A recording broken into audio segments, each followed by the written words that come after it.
So today we're going to be talking about Battlefield Premium 2016. Now it's not been confirmed what kind of Battlefield we're going to be receiving next year, but it's very likely, as with much of the gaming community, it will have some kind of premium or season pass based system. It's just the general trend and direction that companies have been heading in the past year or so. But recent moves by Ubisoft on Rainbow Six Siege have kind of prompted the question as to how Battlefield Premium can change for the better. Now on Rainbow Six Siege, which is of course Ubisoft's first-person shooter and their main shooter title, there will not be any maps, modes or weapons behind paywalls at all. Instead, their season pass system is banking on other features such as early access, aesthetic customization and challenges in order to make it a buyable incentive. So this got me thinking as to how Battlefield can improve their premium system in a similar manner that Ubisoft has done with Rainbow Six Siege. Now the problem with the premium system is finding a balance between profit, value and the community. You want to have good incentive to buy a season pass, so maps for example is a great way of doing that, and in that way you're going to make profit. But in doing so, you have to avoid impacting on the community in a negative manner. So by offering maps at the moment, we're dividing the community on player base, meaning that some people will not be able to play on certain servers because they're just going to be dead empty, as some people don't have those maps. So we have to look at this in a way that we can do things without including maps, modes, or weapons.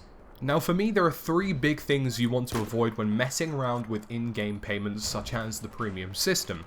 First of all, you don't want to divide the community. That's currently what Premium does, as some people don't possess the necessary DLC to play on certain servers, and because of that, it makes some servers desolate and it makes the game less playable. Secondly, you don't want to give people an unfair advantage or unbalance the game by giving people specific weapons or gadgets perhaps, which could make them have the upper hand, and that's a problem you definitely need to avoid. And it has been possible in the past. I've seen, for example, in certain DLC such as Naval Strike when the AWS came out, which was only available to premium members, there was a huge advantage for players who were using that weapon. And finally, you don't want to include too many microtransactions as a way of subsidizing losses from a less incentive premium system. I find it really shocking that you can pay a full price for a game these days and still be spammed with extra payments that you can make. That really is beyond me, and it's happened recently in games such as Halo 5 and it completely gets on my nerves. So we want to avoid that at all costs as well. But of course, these companies are well within their rights to try and make a profit over extra content that they can provide and make it an option available to certain players who want to increase their experience in certain manners. It just makes sense, and it's how the gaming system works at the moment.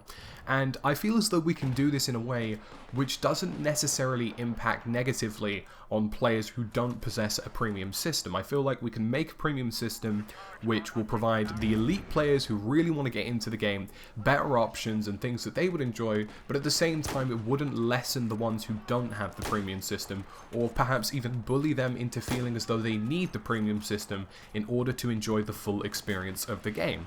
So essentially this is how I would do it, and for me it's all about reputation and aesthetic customizations, which will kind of impact the community in a way which will incentivize a premium program. I would like to see customization in the next Battlefield upped by a serious amount. I'm talking full character customization and extra bits here and there, but for now let's only assume that weapon customizations are possible when creating our premium system. So what I'd like to see first and foremost is a tier-based skin system for weapons. Now at the end of each game I want skins to be allocated randomly or either based on skill or performance in the match, similar to that of CSGO or Destiny. Now for premium users, what would happen is that you would get access to a higher flight tier system with better visual skins that you can put on your weapon.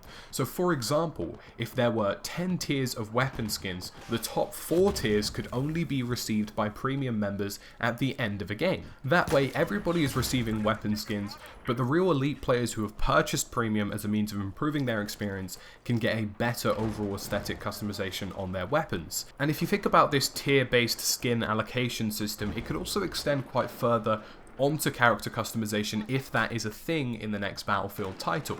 So for example, at the end of a round, I don't know, I've performed the best and I receive an elite level, so we'll call that the top tier, an elite level skin which is applicable to a ghillie suit, for example. So my character has a special kind of ghillie suit visually that only premium members can get because I have that top tier system, because I've paid for access to that tier. And this could really extend to an extensive manner of things, and what it does is allow players a nice balance between those who don't want premium and can still receive decent looking skins, and those who are really into their hardcore battlefield and want to look as best and elite as physically possible.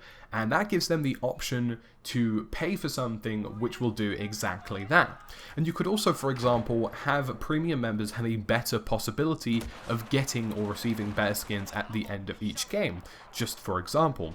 Now, this skin system also opens the opportunity to a skin-based marketplace, which was an idea put forward by Hadoukenzzz, which will be in the video description below. It's a really great video, and it essentially explains how EA could take some money from skin transactions on an open marketplace which is ran by the players. It's really detailed, and I don't want to delve into it too much because I probably get some of the details wrong, but it was definitely worth watching, and it will be linked down below, so make sure you check that out. So we already have skins, and I feel like the tier-based system is a really good idea because it creates that kind of balance between not alienating non-premium and giving premium members an incentive option. But how about we give some premium members early access as well? So for example, a new DLC comes out which is going to be free for everybody. It includes these modes, these maps and these guns, but premium members get a 2-week head start. So that way essentially we're not dividing the community for an excessive amount of time. Premium gets a bit of a jump start so they can jump onto these new guns, modes and maps and enjoy them, and that incentivizes the system even more. And finally, the last thing I'd include in a premium program is taking a leaf out of Battlefield Hardline's book with their Call of Duty style prestige system. And I really do feel like this adds replayability, and we could include this in Battlefield, a kind of upgraded prestige system, and even perhaps applying this to the skin idea before and the customization idea before by saying if you reach these levels of prestige, you will receive these specific things that only prestige players can get.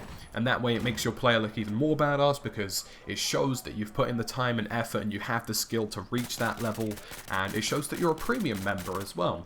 Because I feel like that's what this is all about. It's about incentivizing and making a player want the system and enjoy it, but not making players feel left out if they don't have it.